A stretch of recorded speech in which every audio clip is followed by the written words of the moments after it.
Hi guys, welcome to another quick tip video. In this video, I just want to show you a quick and easy method to remove objects in a photo.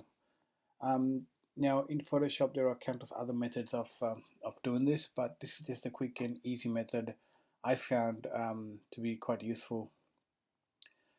Now for the purpose of this video, I'm just going to quickly run through this, but when you come to do yours, just take your time and get the details correct as you require.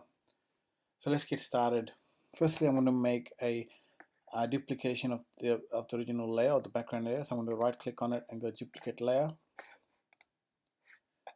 and then I'm going to choose the lasso tool.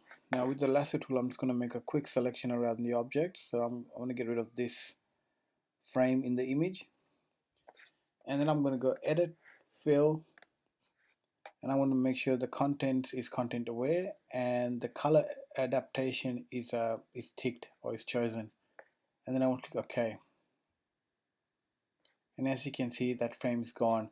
Now to get rid of this selection, I'm going to Command D or Control D on the keyboard.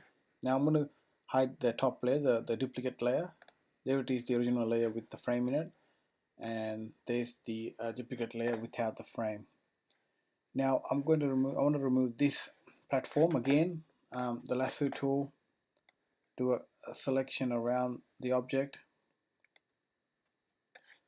then go edit, fill, again content aware and color adaptation, click OK, and it's gone, and Control or Command D. Now like I said, this is one of the methods in Photoshop, but I found this to be quite easy and quick. Take your time when doing yours, make sure you get all your details correct as you require it. So thanks for watching.